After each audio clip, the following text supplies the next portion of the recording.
चंद दिन की पीडीएम हुकूमत जहां पाकिस्तान को डिफ़ॉल्ट होने से बचाने का क्रेडिट ले रही है, वहीं मुल्क को दुरुस्त इकनॉमिक डायरेक्शन पर डालने की दावेदार भी है। लेकिन अवाम अपने बजट और महंगाई को लेकर ज़रूर डिफ़ॉल्ट कर चुकी है। ऐसे में फिर सवाल उठता है कि क्या हुक्मरान इत्तेहाद की जो 15 महीनों की मुआशी कारकर्दगी ये इतनी शानदार है कि अगला इलेक्शन जीतने का ख्वाब देखा जा सकता है। पीडीएम हुकूमत अप्रैल 2022 से इक़्तिदार में आकर अब तक 4 बार बिजली के बुनियादी टैरिफ में इजाफा कर चुकी है, यानी 19 रुपये बिजली महंगी करके इलेक्शन जीतने का ख्वाब ये लोग देख रहे हैं। अब ख्वाब देखने पर तो कोई पाबंदी नहीं है। बिजली के झटके देने के बाद हुकूमत गैस के गर्दिशी कर्जे कम करने का प्लान बना रही है। जाहिर है गैस महंगी होने से आवाम के चूल्हे ठंडे पड़ जाएंगे, तो ऐसे में इलेक्शन जीतने का ख्वाब देखा जा सकता है क्या? IMF से डील होने के बावजूद डॉलर हुकूमती काबू से बाहर है, रुपए की बेकदरी बढ़ती जा रही है, आवाम सिर्फ देख रहे हैं। ऐसे में इलेक्शन जीतने का ख्वाब देखा जा रहा है।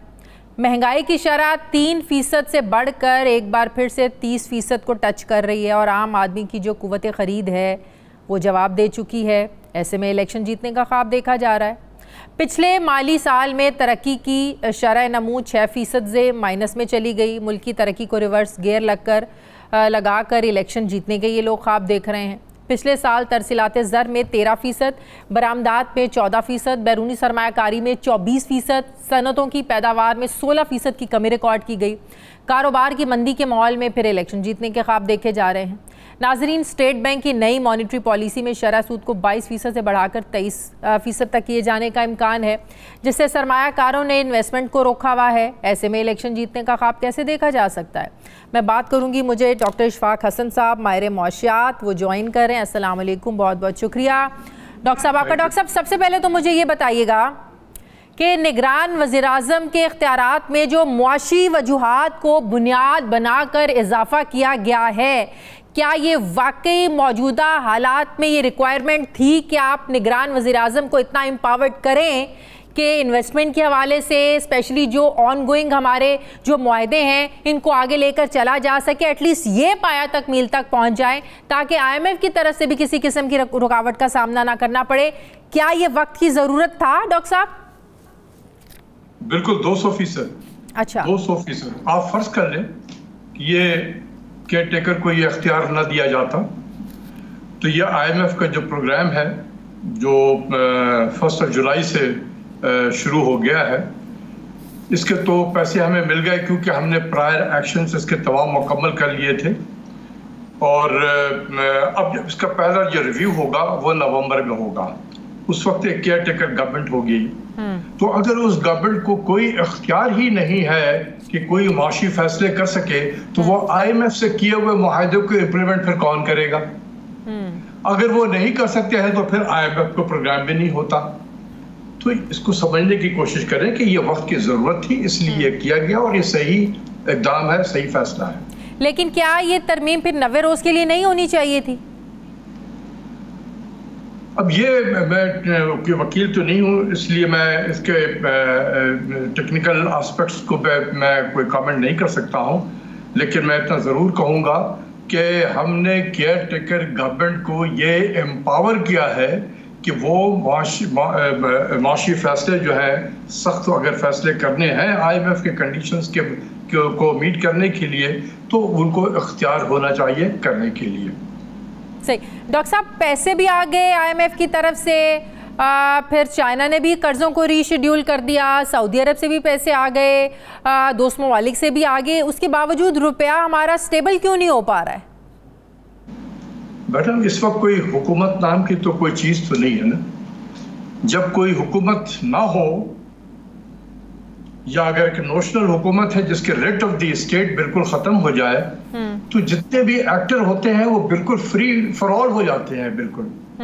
तो अगर किसी को पैसा बनाने का मौका मिल रहा है तो क्यों ना बनाए? वो human being are rational people. अगर आपको मौका मिले कोई पैसा बनाने का और आप अगर नहीं बनाते हैं तो आप कहलाएंगे यू आर इर्रेशनल पर्सन। तो ये तो मौका भी है, हालात भी है, सब कुछ है, क्योंकि the rate of the state किस नाम की कोई चीज नहीं है। अगर इलेक्टेड गवर्नमेंट ये कंट्रोल नहीं कर पा रही तो फिर निगरान हुकूमत से फिर हम क्या एक्सपेक्ट करें? फिर वो 3 महीने कैसे होंगे? देखिए, ये तो जो भी वजीर होगा, प्राइम मिनिस्टर हो या उसके कैबिनेट हो, कितने वो एम्पावर्ड होंगे और कितना वो अपने रेट को बहाल कर सकते हैं।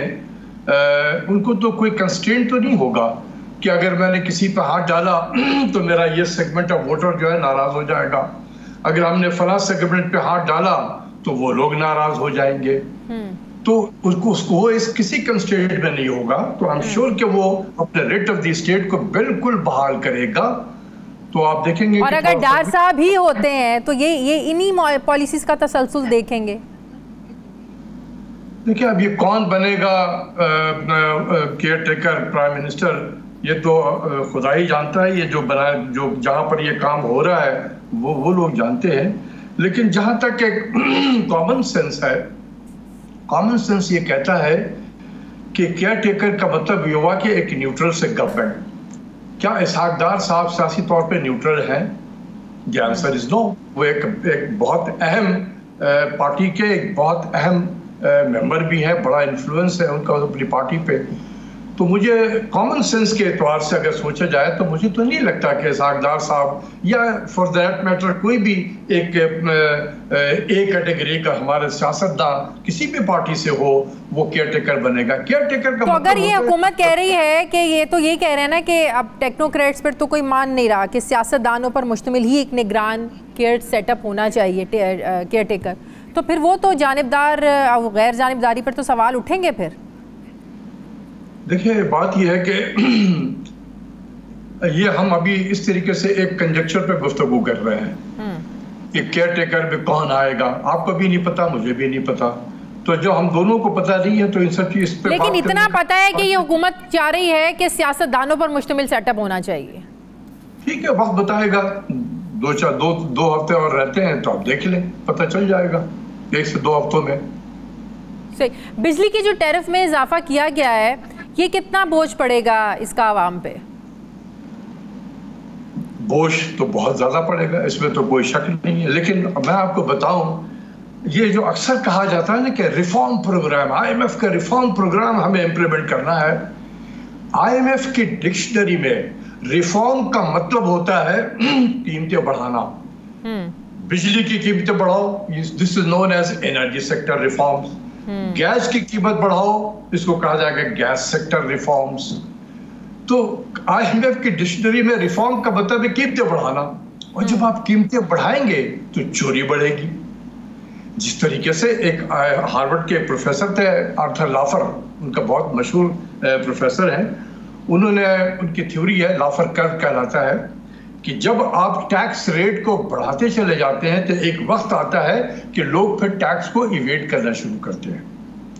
तो इसी तरीके से जब बिजली की कीमत को एक हद से ऊपर ले जाएंगे, लोगों की सकत से बाहर हो जाएगा, तो बिजली चोरी। हम इसको दूसरे एंगल से क्यों नहीं देखते कि पहले आप चोरी रोकें, जो लाइन लॉसेस की बात आईएमएफ भी करता है। आप लाइन लॉसेस पर तो काबू करें, आप चोरी तो रोकें, उसके बाद आप देखें कि बिजली बढ़ाने की, उसकी कीमत बढ़ाने की ज़रूरत है या नहीं। जब चोरियां बढ़ती जाएंगी तो बिजली की कीमत बढ़ाना तो फिर मजबूरी बन जाएगी। कभी आपने सुना कि आईएमएफ ने कोई टारगेट रखा हो इसके ऊपर में कि जी आप जो लाइन लॉसेस हैं इसको 25% से कम करके इसको 20% पे लेकर आए और फिर अगले साल इसको 15% पे लेके जाएं? कभी देखा है आपने कोई कंडीशन? कभी सुना है आपने? कभी नहीं। ये तो एक गवर्नेंस का इशू है ना। बिजली का मसला पाकिस्तान में गवर्नेंस का है। चोरी किस लिए होती है?